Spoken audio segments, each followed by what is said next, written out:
दोस्तों, मेरा मकसद सिर्फ एक ही होता है ताल ठोके पे कि मैं आपके साथ में सत्य सामने रखूं।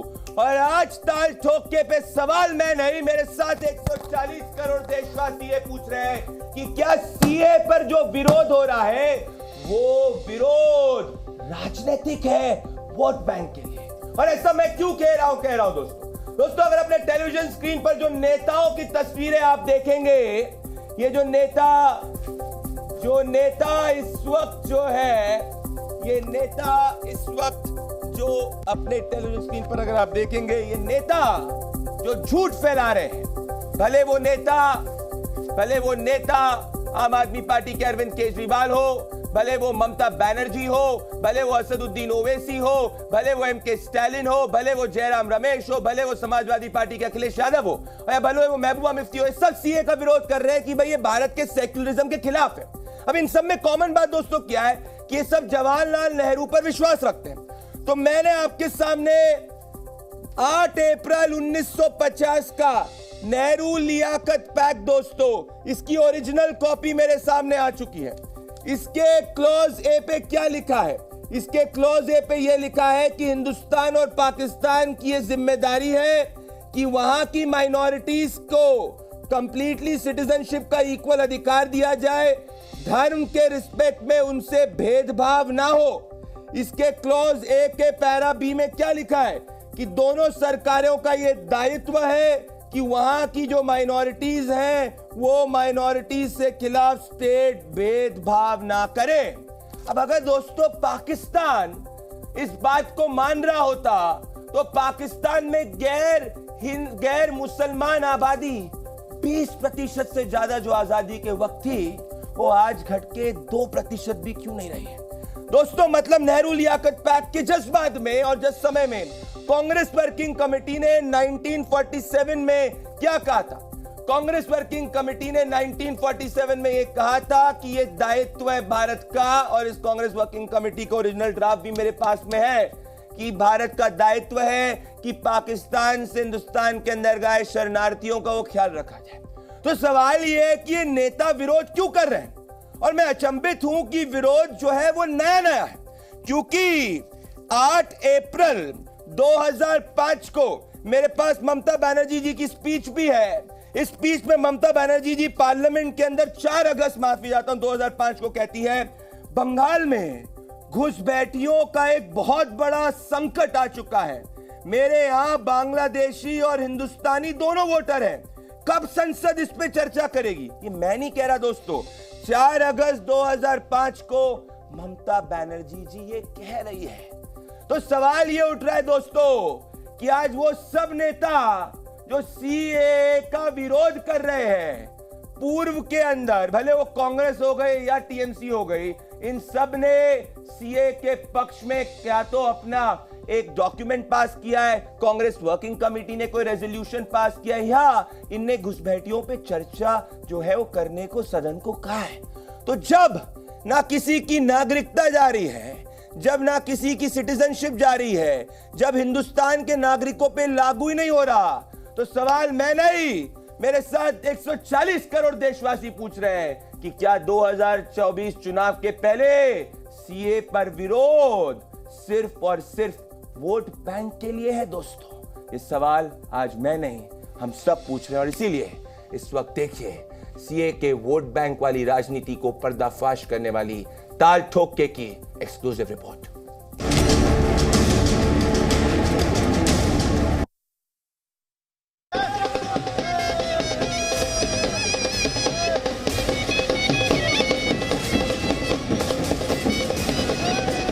ये पूरा का पूरा खेल वोट बैंक बनाने की गंदी राजनीति है। इन तीनों देशों से 1.5-2 करोड़ लोगों को अगर भारत ले आया गया तो वहाँ बीजेपी का एक पक्का वोट बैंक तैयार हो जाएगा, बीजेपी के वोट बढ़ जाएंगे। आने वाले भविष्य के चुनाव में बीजेपी को इससे बहुत बड़ा चुनावी फायदा मिल सकता है।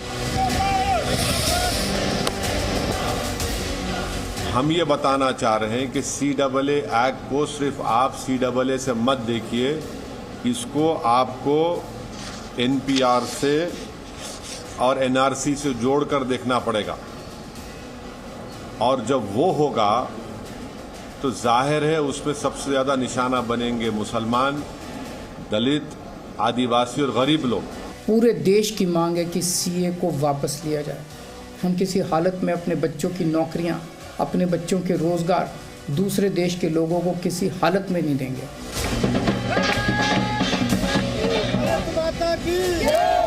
बिना मतलब का प्रोपेगेंडा क्यों किया जा रहा है?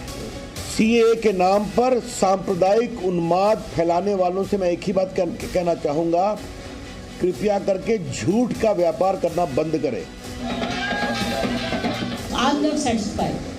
There is no clarity, and it is dangerous because it is draconian, because it is related to NRC, political gimmick, nothing else. That's why we are not supporting CAG or NRC. We don't want any detention camp. बहुत कोशिश की जा रही है किसी तरह से हिंदू मुस्लिम फसादात हो, लोग सड़कों पे आए। वो सड़कों पे नहीं आ रहे हैं जिस तरह से ये चाहते थे कि वो आए और फसादात हो जाएं। तो अब इन्होंने आखिरी तीर जो इनके कमान में था उसको इन्होंने चलाया है।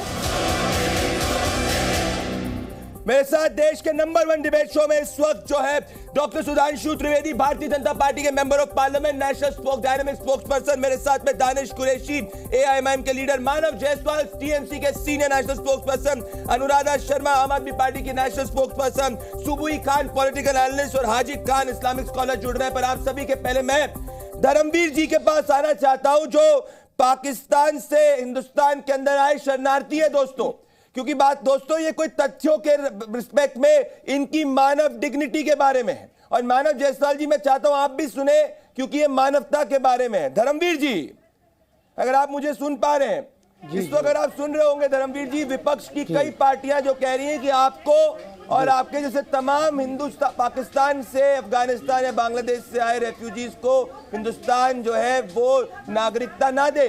इस पर आप क्या कहना चाहते हैं? आपके लिए नागरिकता क्यों जरूरी है? देश की जनता इस वक्त जी न्यूज पे आपको सुन रही, उनको बताइए।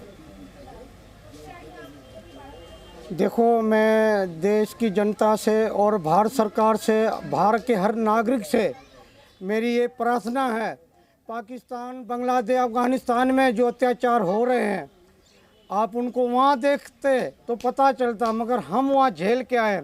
हमारा सब कुछ लूट लिया गया, हमें बेघर करके, हमें मजबूरन वीज़ा लेके भारत में आना पड़ा, वरना हमारा धर्म नहीं बचता वहाँ। क्या हुआ था वहाँ पे आपके साथ? सनातन, अच्छा ये भी देखना, सिर्फ मैं आ रहा हूँ बाकी वहाँ को दिखाइए, बताइए क्या हुआ आपके साथ? क्या हुआ था सर? वहाँ पे क्या है, वहाँ पे बहन बेटियों की इज्जत लूटी जाती है, और वहाँ पे जितनी उम्र कम है, 10 साल की बच्ची को अपने धर्म का पता नहीं, उसे इस्लाम पे लिया जाता है। और हर एक मंदिर को लाख बार तोड़ा गया है, ऐसा कोई मंदिर नहीं है जो टूटा ना हो। और वहाँ पे जो संस्कार की जो धरती है, जिन पे संस्कार किए जाते, उनको भी उन्होंने ज़बरदस्ती कब्जे कर लिए, दफनाने पे मजबूर किया जाता है, इस्लामी पढ़ाने पे मजबूर किया जाता। इसलिए हमारा सनातन बचा नहीं, कि इतने वहाँ आतंक फैल चुके हैं कि मानवता की कोई पहचान ही नहीं कर पा रहे। इसलिए हम अपना सनातन धर्म बचाने के लिए पाकिस्तान से वीज़ा लेके हरिद्वार तीर्थ यात्रा 5-5, 10-10 साल हमारी अर्थियाँ पड़ी रहती हैं सर्जन करने के लिए। क्या करें, वीज़ा नहीं मिलती है। अब देखो कितने वहाँ पे लोग थे हमारे, आज वहाँ पे कुछ लोग बच गए, कुछ मार दिए गए, और कुछ को धर्म परिवर्तन कर दिए गए, और कुछ अपने पाकिस्तान छोड़ के भाग रहे हैं। अब हम भारत में नहीं आएंगे तो कहाँ आएंगे? कौन सा देश है हमें शरण देगा? आपको नहीं दे जाए नागरिकता, आपको वापस भेज दिया जाए, इस पे क्या कहेंगे आप? भाई देखो, सनातन धर्म है ये, अपना जो क्या कहते हैं, धर्म के आधार पे बंटवारे हुए थे, हमने तो नहीं मांगा था, ठीक है। उसी हिसाब से बोला पीड़ित आएगा भारत में। महात्मा गांधी ने यह कहा था कि उनकी पूरी सुरक्षा भारत सरकार के हाथ में, हर नागरिक के लिए, जो वहाँ से जो परेशान होके आ रहे हैं। देखो वहाँ पे क्या हालत हो रहे हैं, आज भी बहन बेटियों की इज्जत लूटी जा रही है, अत्याचार है। हम तो ये कहने आए हैं कि वहाँ सुरक्षा दिलवाओ, उन पे अत्याचार बंद करवाओ। हम तो ये परिवार सारे कह रहे हैं। भाई रोहिंग्यों को अच्छा, रोहिंग्यों को बसाया जाएगा जो बिना पासपोर्ट से हैं, वो उन्हें बसाया जाएगा। जो पासपोर्ट वीजा लेके अपना धर्म बचाने के लिए यहाँ के शरण ले रहे, उनको भगाया जाएगा, वापस पाकिस्तान चले जाएं। ये कौन सा न्याय है? मैं भारत के हर नागरिक से कहना चाहता हूँ कि ये कौन सा न्याय है। आप इस विचार करें कि ये शरणार्थी परिवारों का अधिकार है। और आपके परिवार में कौन कौन है? आपके परिवार में कौन कौन है? मैं सुधांशु जी सबके पाऊंगा, पर आपके परिवार में कौन कौन है? मेरी पत्नी है, मेरे बच्चे हैं, वो गुरुकुल में पढ़ रहे हैं। तो आपको डर लगता है कि अगर मान लीजिए अगर वापस पाकिस्तान या कहीं आप चले जाएं तो आपकी पत्नी हो गए, आपके बच्चों की जान को खतरा है, क्योंकि कई लोग कह रहे हैं आपको नागरिकता ना दी जाए। क्या कहेंगे भारत के नागरिकों को जो सुन रहे हैं आपको? सर, मैं भारत के हर नागरिक को, हर संत महात्माओं को और भारत सरकार से मैं अपील करना चाहता हूं। हमारे वहां पे फोटो लगा रखे हैं, हम एक बार किरास होंगे तो हमें जितने आए हुए सबको मार देंगे, कोई वहां गारंटी नहीं। वो कहते हैं इधर आओ, इसलिए तो ये नागरिकता हमें नहीं दिलवाने दे रहे हैं कि ये मरें। जी धर्मवीर जी, आपके साथ पूरा देश है, आप मेरे साथ ताल ठोक के पे जुड़े, बहुत आप जुड़े रहिए। मैं अपनी डिबेट को शुरुआत करना चाहता हूं। देखिए डॉक्टर सुधांशु त्रिवेदी जी, आप आज एक बहुत ही प्रखर वक्ता है, और मैं चाहता हूं कि आज जो हम इसको पूरे तथ्यात्मक रूप से डिकोड करें, क्योंकि मानव जायसवाल जी, मैंने जब इसको डिकोड किया सुई खान, मैं सच में पाया हूं कि इसका जो पूरा विरोध है वो पॉलिटिकल है। मैं इस डिबेट की शुरुआत मानव जायसवाल जी आपके साथ और डॉक्टर सुधांशु त्रिवेदी जी के पास कैसे साथ करना चाहता हूं। पहले मानव जायसवाल जी आप आए और सुधांशु जी को दिखाइए आमने सामने। मानव जी मुझे बताइए, ममता बनर्जी जी तो एनआरसी डिमांड कर रही थी 2005 में, उनने पार्लियामेंट के अंदर 8 अप्रैल 2005 को अपनी स्पीच देते हुए जो है इस तरीके से पूरी तरीके से पेपर फाड़ दिया था, एग्जैक्टली इस तरीके से। तो मैं जानना चाह रहा हूं आज आप क्या सिर्फ वोट बैंक के चलते क्यों अपोजिशन कर रहे हैं? हिंदुस्तान के नागरिकों पे लागू नहीं हो रहा, पाकिस्तान मेजॉरिटी मुसलमान देश है, वहां मुसलमान को मुसलमान होने के लिए उत्पीड़ित नहीं किया जाता, तो अब आपका अपोजिशन किस बात पे मानव जी?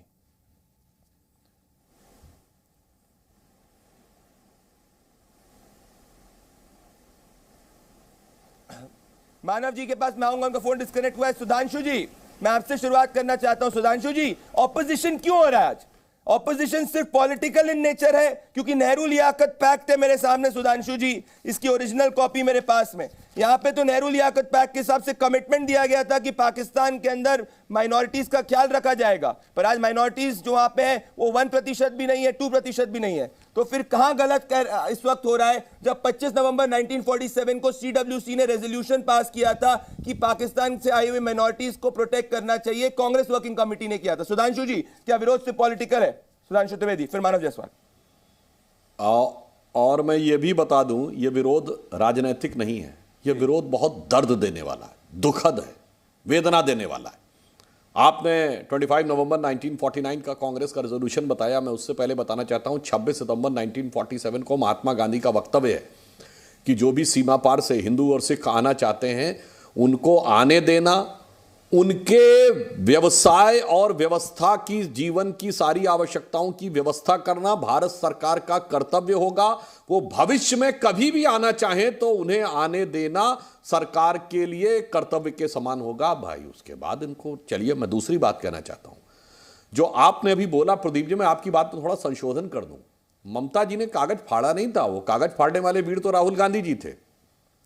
उन्होंने चेयर के ऊपर सोमनाथ चटर्जी जी के ऊपर फाइल फेंक के मारी थी, जो भारत के संसदीय इतिहास में आज तक 1947 ऑनवर्ड्स बात नहीं कर रहा हूं, वॉइसरॉय की एग्जीक्यूटिव काउंसिल यानी अंग्रेजों के जमाने में भी चले जाए तो कभी किसी ने चेयर के ऊपर फेंकी नहीं थी फाइल, क्योंकि ममता जी को इतना गुस्सा आ गया था, आक्रोश आ गया था कि उस समय की वेस्ट बंगाल की सरकार बांग्लादेशी घुसपैठियों को बसाती चली जा रही थी और उस समय के स्पीकर सोमनाथ चटर्जी उन्हें बात करने का मौका नहीं दे रहे थे। परंतु प्रदीप जी, द सेम ममता बनर्जी 2014 के चुनाव के रनअप में, जब हमारे वर्तमान प्रधानमंत्री जो उस समय पीएम के कैंडिडेट थे, मोदी जी ने कहा कि हमारी सरकार आने के बाद जो बांग्लादेशी घुसपैठिए हैं उन्हें यहाँ पे बोरिया बिस्तर बांध लेना होगा, तो ममता जी ने कहा मैं देखती हूँ कौन उन्हें छोड़ता है। इसीलिए राजनीति में विश्वसनीयता का संकट उत्पन्न होता है। इसे देख के मुझे ध्यान आता है, देख तेरे संसार की हालत क्या हो गई भगवान, कितना बदल गया इंसान। सत्ता के लिए कोई कितना बदल सकता है। और मैं एक और फैक्ट बताना चाहता हूं, IMDT एक्ट को क्वेश्चन करते समय सर्वोच्च न्यायालय ने 2005 में यह कहा था कि this problem of Bangladeshi infiltration amounts to external aggression over India. और उस समय के गवर्नर का, ये मैं कांग्रेस रिजिम की बोल रहा हूं, ये बयान है कि रोज लगभग आसाम के बॉर्डर से 5000 लोग पर डे इन्फिल्ट्रेट कर रहे थे। और इसलिए उस समय सुप्रीम कोर्ट ने, मैं दर्शकों से कहता हूं जाके चेक करिए, IMDT एक्ट को क्वेश्चन करते समय 2006 की बात है शायद ये, और उसमें ये पैरा लिखा हुआ है कि अगर ये इस ढंग की सूचनाएं हैं तो ये भारत पर होने वाले विदेशी आक्रमण के समकक्ष है। पर याद दिलाना चाहूंगा, UPA 1 सरकार के कुछ मंत्रियों ने कहा था कि उन्हें नागरिकता दे देनी चाहिए। इतना दुखद है इसलिए। परंतु मजे की बात यह है प्रदीप जी, ये केजरीवाल जी जैसे व्यक्ति क्या छलावरण लेके आते हैं। अरे मेरे भाई, करोड़ों बांग्लादेशी हैं, वो तो नौकरी खा रहे हैं, वो दिखाई नहीं पड़ा। गजब है भाई।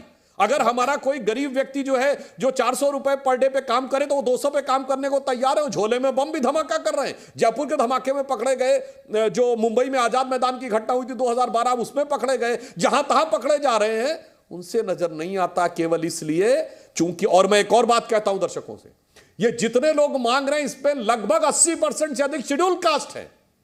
80% से अधिक शेड्यूल कास्ट है। अब इनको 75-80% शेड्यूल कास्ट भी नजर नहीं आता, वो गरीबी का मारा नजर नहीं आता। तो मैं प्रदीप जी इनके लिए अटल जी की कविता की वो पंक्ति कहना चाहूंगा जो इसी भाव से प्रेरित होकर उन्होंने लिखी थी कि 15 अगस्त का दिन कहता आजादी अभी अधूरी है, सपने सच होने बाकी है, रावी की शपथ न पूरी है, जिनके लाशों पर सर रख, लाशों से होकर के आजादी भारत में आई, वो अब तक है खाना बदोश, गम की काली आंधी छाई। हिंदू के नाते उनका दुख कहने में तुम्हें लाज है आती, तो सीमा के उस पार चलो, सभ्यता जहां कुचली जाती। इसलिए यह भारत की स्वतंत्रता की सार्थकता के लिए किया गया प्रयास है जो मोदी जी ने किया था। तो उसे मैं इस पंक्ति के अंतिम पंक्ति से कहता हूं, इसलिए स्वतंत्रता को सार्थक करने कमर कसें, अभियान करें, जो पाया उसमें खो न जाएं, जो खोया उसका ध्यान करें। मानव जी जवाब दीजिए सुधांशु त्रिवेदी को। सुधांशु त्रिवेदी ने अपने ओपनिंग आर्ग्यूमेंट्स में फैक्ट्स के आधार पर भी दलील रखी। मुझे बस बता दीजिए, ये ममता बनर्जी जी का 2005 से लेकर 2024 में हृदय परिवर्तन कैसे हुआ, ये मैं जानना चाहता हूं आपसे। और जब ये किसी हिंदुस्तान के नागरिक पर लागू नहीं हो रहा, तो आप इसके खिलाफ क्या है, क्यों है? मानव जी जवाब दीजिए मुझे। मानव जी, पहले तो आपके माध्यम से सभी को मेरा बहुत बहुत नमस्कार है प्रदीप जी। आपको भी। और जहां तक लच्छेदार तरीके से हमारे जो सुधांशु भाई साहब हैं, बहुत बड़े गुरुजन हैं, लेकिन लच्छेदार तरीके से फर्राटेदार से झूठ बोलते रहते हैं। अरे पहले बताइए, जब वो स्पीकर के ऊपर जो उन्होंने फाइल फेंकी थी, तो ममता बनर्जी मुख्यमंत्री थी क्या बंगाल की? ये तो मिनिमम ज्ञान तो होना ही चाहिए। जिस दिन ममता बनर्जी ने शपथ लिया बंगाल को अंधकार से बाहर निकालने का, वो 2011 था। और उसके बाद दीदी फिर MP बन के पहुंची नहीं संसद तक। दीदी ने पहली बार वोटर ID कार्ड के लिए अनशन करी कि हर व्यक्ति को, हर नागरिक का वोटर कार्ड होना चाहिए। तो किसके खिलाफ था? इसका संचय तो आप कर ही लेंगे। ये उन्हीं बांग्लादेशी घुसपैठियों के खिलाफ था जिसके ऊपर दीदी ने आग्रह किया कि हमको हर व्यक्ति को वोटर कार्ड हो। वोटर कार्ड की जो प्राथमिकता है पूरे देश में ममता बनर्जी ने करी। क्यों? क्योंकि देश की बात है। जब देश को बचाने की बात होती है ना सुधांशु भाई साहब, तो ममता बनर्जी का लेवल बहुत ऊंचा है। जब देश के लिए त्याग करने की बात होती है ना, तो ममता बनर्जी का कंधार वाला एपिसोड आपके कंधे को झुका देता है। जब देश के लिए कुछ बड़ा करने की बात होती है, तो बंगाल में सारे हड्डियों को तोड़वा के बंगाल को अंधकार से बाहर निकालने में ममता बनर्जी का जो समर्पण है, वो आप इतिहास में नहीं खोज पाएंगे। आपको दिल में झांकना होगा। और जहां तक बात है प्रदीप भाई साहब किसी को नागरिकता ना देने की, हमारा तो प्रश्न है ही नहीं। हमने तो गुहार किया है कि आप हर व्यक्ति को नागरिकता दीजिए, लेकिन धर्मनिरपेक्षता अरे मेरे दोस्त मानव जी मैंने कंप्लीटली सुना।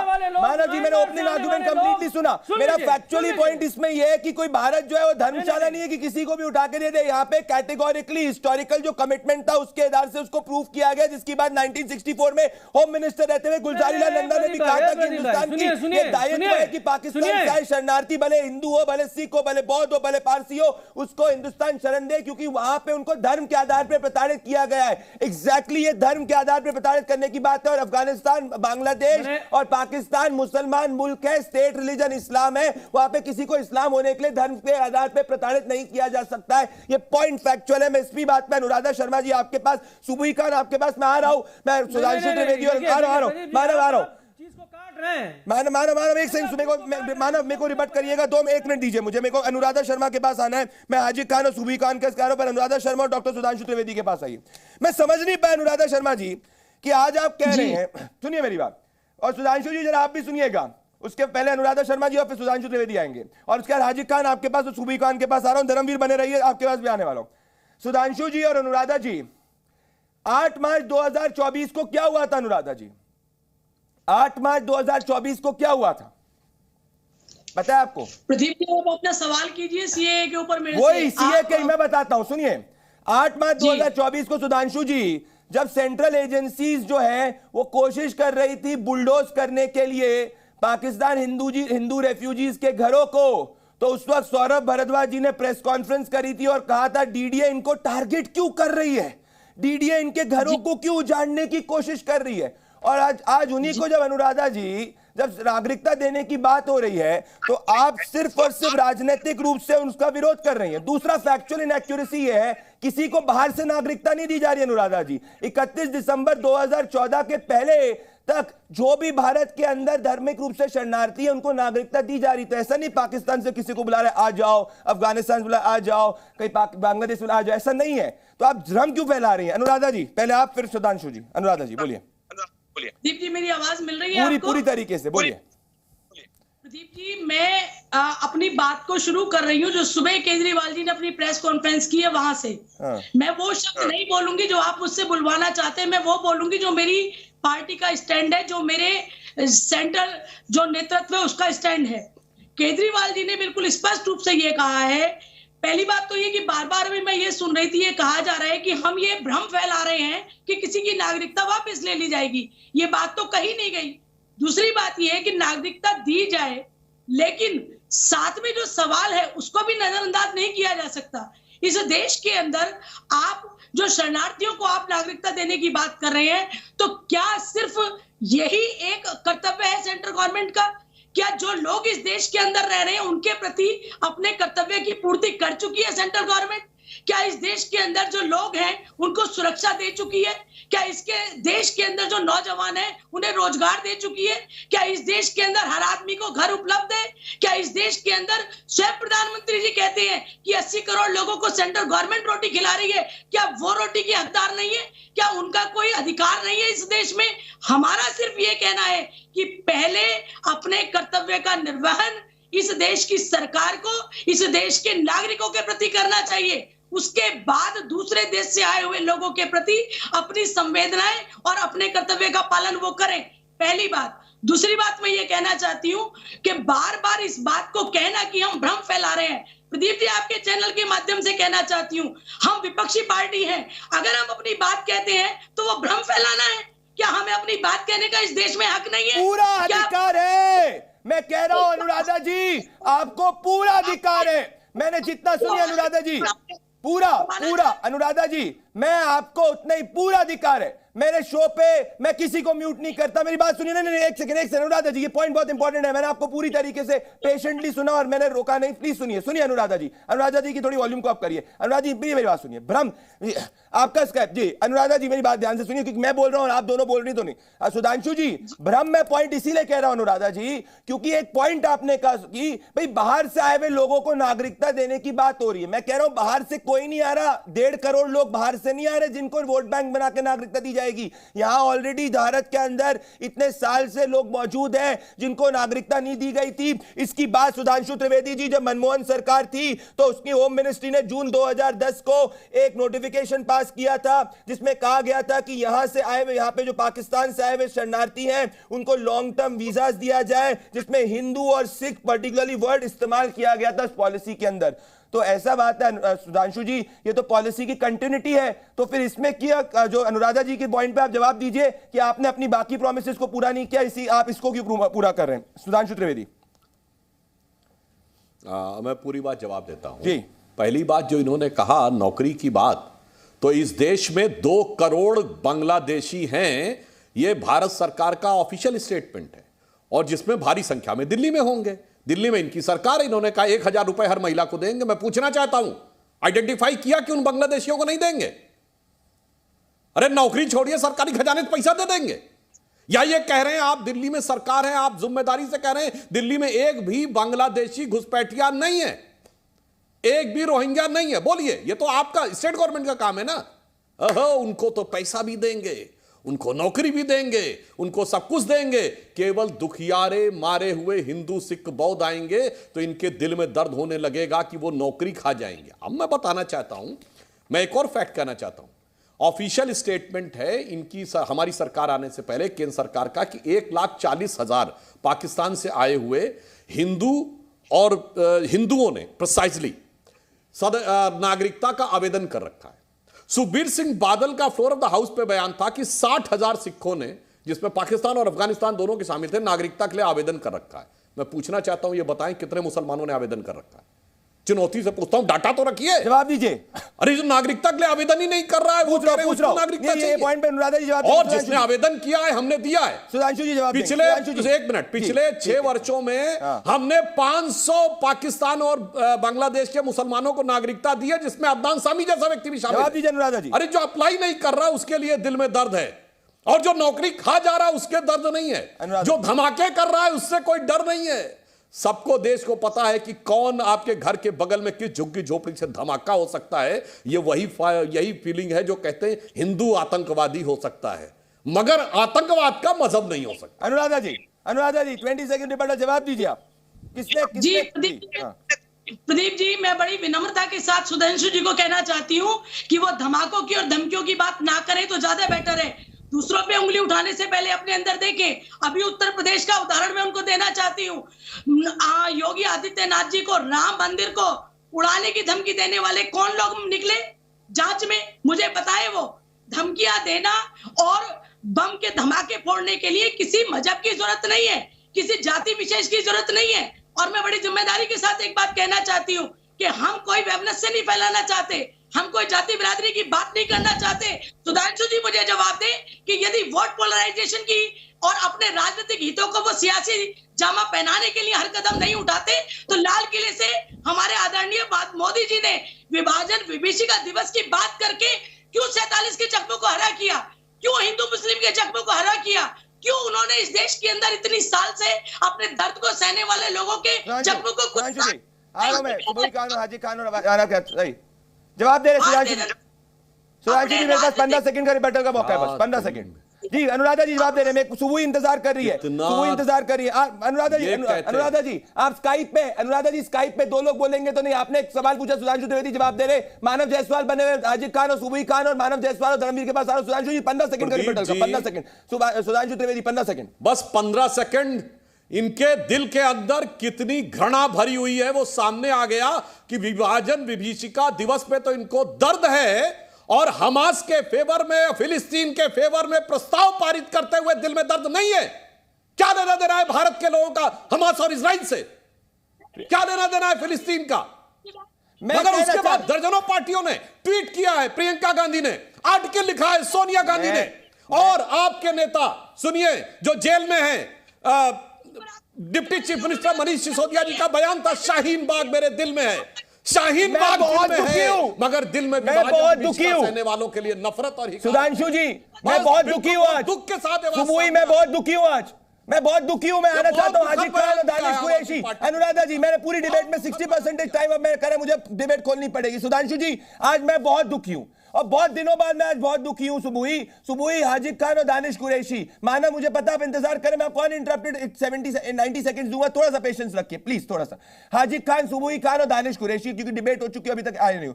मैं बहुत दुखी हूं हाजिक और सुबुही, क्योंकि मुझे अभी तक अपोजिशन का मतलब ही नहीं समझ में आ रहा है कि अपोजिशन क्यों हो रहा है। हाजिक खान अपोज क्यों कर रहे हैं?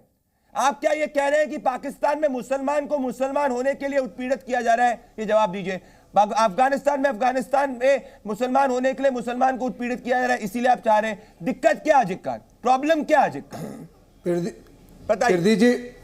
प्रदीप जी हिंदुस्तान का इतिहास रहा है और तारीख इस बात की शाहिद है कि सरजमीन हिंद पे अगवान आलम के फिराक काफले बसते गए, हिंदुस्तान बनता गया। हमारे यहाँ कोई आता है उसका वेलकम हजारों साल सदियों से होता रहा कि भारत में जो भी लोग आ रहे हैं उनको नेशनलिटी दे देना हमारे लिए कोई विरोध नहीं है।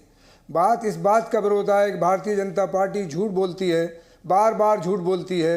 हम ये कह रहे हैं कि 30% और जो एक आपने जो धर्मवीर किसी को बैठा रखा था, किसी नहीं है वो।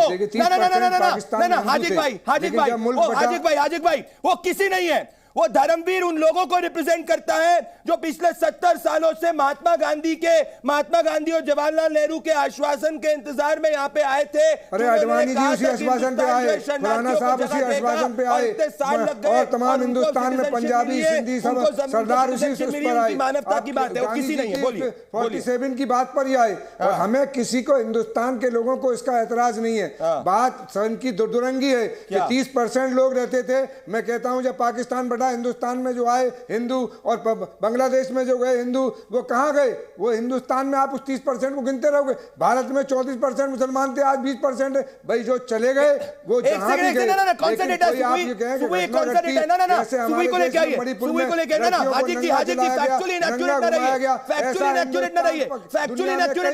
आजादी के वक्त 24 सुधांशु जी, एक सेकंड सुधांशु जी प्लीज आ रहा हूं। 24% मुसलमान कब थे आजादी के वक्त भारत के अंदर?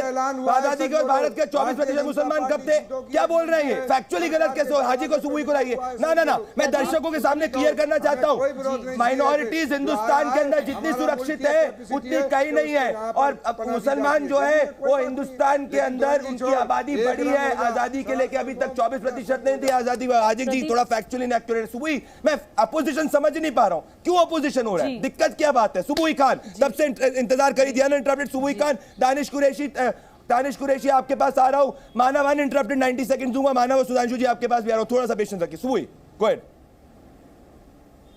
जी प्रदीप जी, मैं अब जो बातें बोलने जा रही हूं उससे आपको कुछ लोगों का दोहरा चरित्र बिल्कुल पानी की तरह साफ दिखाई देगा। जिस वक्त देश का विभाजन हुआ उस वक्त नेहरू लियाकत पैक्ट में यह तय हुआ कि पाकिस्तान में जो रिलीजियस माइनॉरिटीज़ हैं, जो हिंदू हैं, उनके साथ अगर कभी कोई प्रताड़ना होगी तो भारत उनको सुरक्षा देगा। और पाकिस्तान से अपेक्षा की गई कि आप भी उनको सुरक्षित रखिएगा, उनके साथ कुछ बुरा मत कीजिएगा। इसी प्रॉमिस के आधार पर मुसलमानों को भारत में माइनॉरिटी का दर्जा दिया गया, जो भारत आज तक निभा रहा है। पाकिस्तान में 20% से 2% रह गए बेचारे हिंदू। वहां पर फोर्सफुल कन्वर्जन्स हुए, बच्चियों के साथ दुष्कर्म हुए, क्या क्या नहीं हुआ उन लोगों के साथ। लेकिन भारत में मुसलमान 10% से 15% हो गए। आज हम लोग 20 करोड़ हैं, 140 करोड़ पॉपुलेशन में 20 करोड़ हैं हम। प्रदीप जी, मैं किसी के बीच में नहीं बोली, मैं ऐसे चली जाऊंगी। आप या तो इनकी आवाज कम हाजिक जी की वॉल्यूम थोड़ी कम कर। हाजिक जी वो सुन रही थी आपको। बोलिए सुबह तब से 28 मिनट डिबेट सुन रही थी। आ रहा हूँ हाजिक भाई, आ रहा हूँ आपके पास बोलूंगा। बोलिए सुबह जी, इनकी आवाज कम करवाइए। मैंने बोलिए, मैं किस में तोड़ते हैं। बोलिए। जो लोग ये कह रहे हैं कि आप मजहब के आधार पे, रिलीजन के आधार पे क्यों उनको सुरक्षा दे रहे हैं, बेचारे प्रताड़ित हिंदुओं को, उनसे मेरा ये सवाल है कि मजहब के आधार पे मुसलमान को क्यों सुरक्षा मिल रही है भारत में? हम 20 करोड़ हैं। By no definition we are minority anymore. जिस वक्त थे उस वक्त हमें वो सुरक्षा दी गई थी। आज 140 करोड़ में से हम 20 करोड़ हैं। कोई भी इंटरनेशनल कन्वेंशन, किसी भी परिभाषा के हिसाब से हम अल्पसंख्यक नहीं है। सुबह एक सेकंड में आपको रोक रहा हूं। सुबह आपने बहुत बड़ी बात की, माफी चाहूं, रोक रहा हूं। इस वक्त बड़ी खबर आ रही है, मुझे इस बड़ी खबर को लेना पड़ेगा। सुबह एक मिनट रुक जाइए। बिहार में सीट बंटवारे पर बहुत बड़ी खबर आ रही है इस वक्त दोस्तों।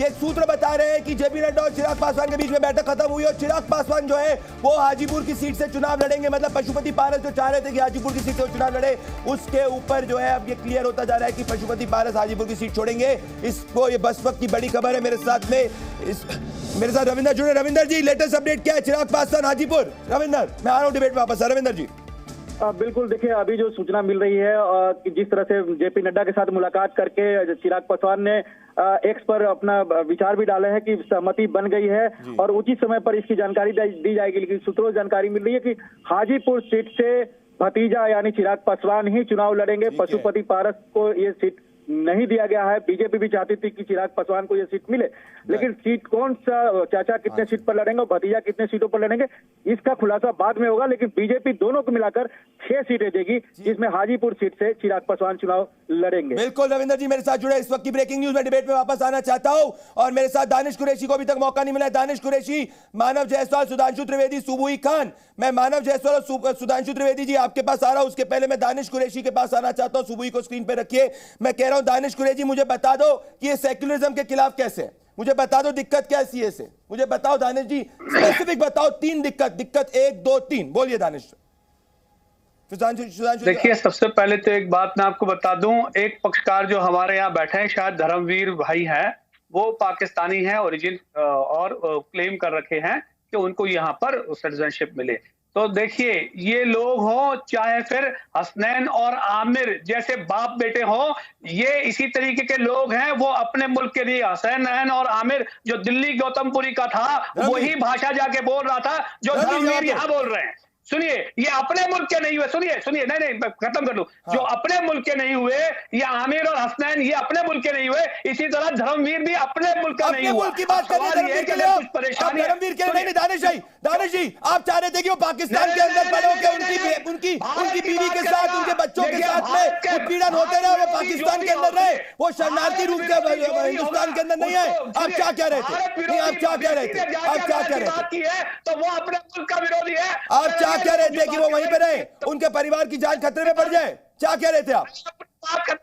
देखिए, आप अपनी बात खत्म कर लो। अब दूसरे नंबर की बात कि अगर कोई नहीं, दूसरे छोड़िए, आप क्या कह रहे थे धर्मवीर क्या करते? नहीं, मुझे बताइए ना, दूसरा छोड़िए, मुझे बताइए आप क्या कह रहे थे कि धर्मवीर की अगर धर्मवीर की बहन बेटी बीवी की जान को खतरा है क्योंकि वो हिंदू था या सिख था या ईसाई था, क्या करे वो?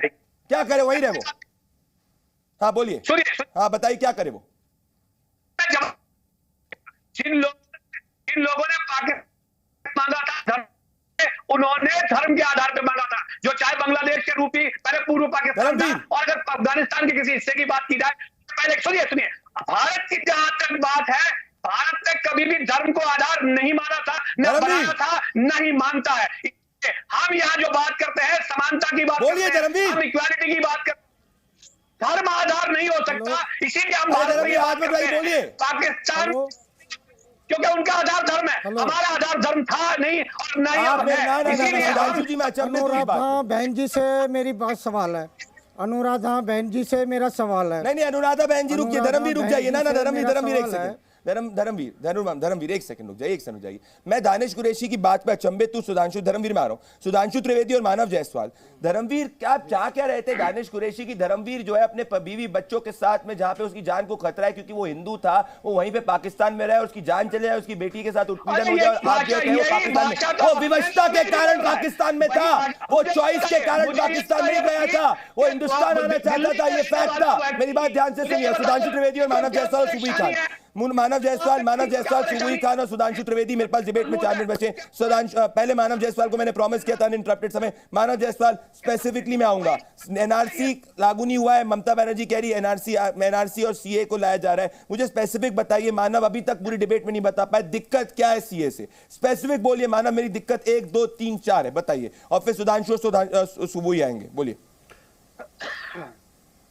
देखिए, आपने जैसे बोला कि एनआरसी लागू नहीं होगी, एनपीआर लागू नहीं होगी, तो भाई आप अगर ये बोल रहे हैं, एनपीआर शब्द का प्रयोग नहीं किया, मैंने एनपीआर शब्द का प्रयोग किया, मोदी जी ने जब बोला, नहीं, मैंने बोला एनआरसी अभी आया नहीं है। नहीं, मैं बोल रहा हूं गलत मत रिफ्रेश एनआरसी के लिए, एनआरसी नहीं आया है, नहीं आएगा, ये दोनों में तो फर्क है ना, तो आप बता दीजिए कि नहीं आएगा। तो अमित शाह जी को बोलिए कि वो क्रोनोलॉजी वाला शब्द जो उन्होंने इजाद किया था उसको खत्म कर दें। और जहां तक सीए की बात है, हम धर्मनिरपेक्ष सीए चाहते हैं, हम चाहते, देखिए सिंपल सी बात है, आज जो ये बता रहे हैं कि भाई पाकिस्तान से जो आए हैं हिंदू, हम उनके लिए कभी भी कटाक्ष नहीं कर सकते, वो हमारे अपने भाई हैं, हम वासुदेवाय कुटुंबकम के व्यक्ति हैं, हम उसकी मान्यता देते हैं, हम सनातनी हैं, ये पूरा विश्व हमारा वासुदेव कुटुंबकम है, हमको उसके लिए तकलीफ नहीं है। लेकिन तकलीफ होती है कि जब राजनीतिकरण होता है, राजनीति के वजह से आपको पोलराइजेशन करनी है। आज डिबेट सीए के ऊपर हो रही है, बहुत सारे डिबेट है प्रदीप जी, आज अब इलेक्शन कमीशन को जिस तरीके से चलान करना पड़ा एसबीआई को, वो भी एक डिबेट का हिस्सा है।